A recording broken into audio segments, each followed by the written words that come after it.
croire. Soyons ensemble. Ok, j'ai compris. Mais ce peuple-là, ils ont besoin de croire. Ils veulent voir. Ils veulent du palpable, du concret. Alors Dieu va dire à Moïse, qu'est-ce que tu as? Il dit, j'ai un bâton. Jette-le. Nous connaissons la suite. Moïse, prends ta main. Mets-la dans ton sein. Ressors. Nous connaissons la suite. Ici, j'ai envie de dire qu'il y a des signes palpables, inspirés du Seigneur, qui témoignent que tel homme, tel monsieur, telle dame est envoyé de Dieu, a reçu le mandat de poser telle action dans une génération. Voyez-vous. Je vais laisser Moïse. Je vais aller chez David. Alors, 40 jours et 40 nuits, Goliath est en train d'insulter le nom de l'Éternel. Regardons ensemble l'attitude du roi Saül. La Bible dit que pendant ces 40 jours et 40 nuits, personne n'a osé prendre une décision. Saül, au lieu de faire face à l'adversaire, lui, il se contente de promettre une récompense à la personne qui osera mettre fin à la vie de cet homme. Donc Saül a tourné le dos à l'adversité. Il n'a pas fait face.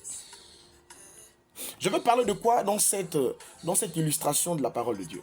Je veux parler de l'affaire de la plainte là, qui jusqu'à aujourd'hui, on dit au Conseil national, à une entité morale, de retirer cette plainte, parce que cette plainte est un nœud qui est représenté dans le monde spirituel, qui freine l'action proprement dite du Saint-Esprit au milieu du peuple de l'Éternel.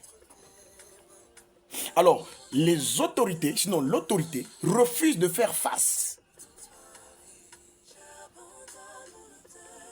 à la situation qui est là, dont tout le monde connaît, mais que tout le monde n'ose pas en parler, ou d'autres en parlent du bas de l'échelle, mais n'osent pas se prononcer. Mais on fait face à autre chose.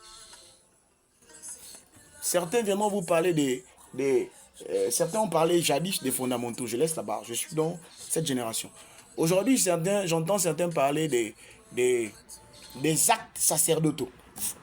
Je veux vraiment éveiller une génération.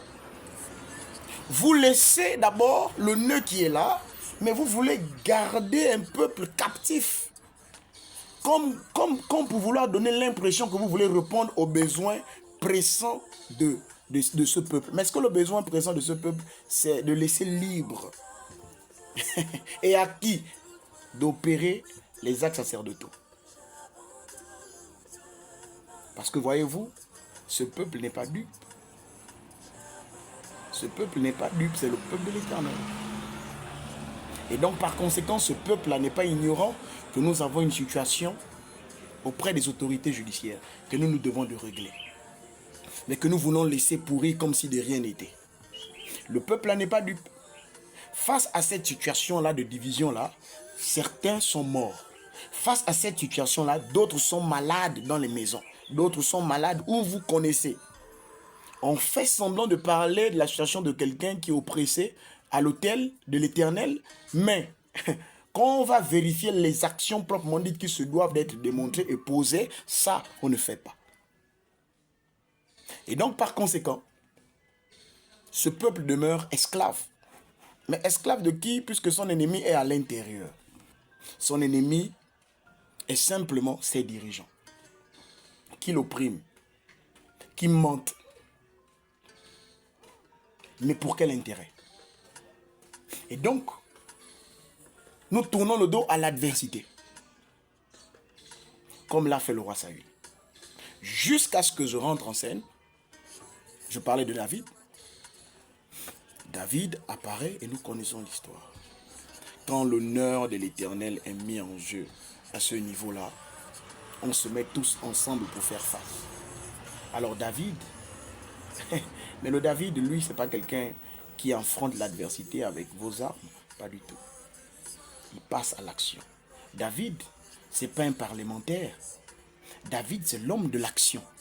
Parce que il sait que dans l'intimité, son Dieu l'a prouvé sa puissance.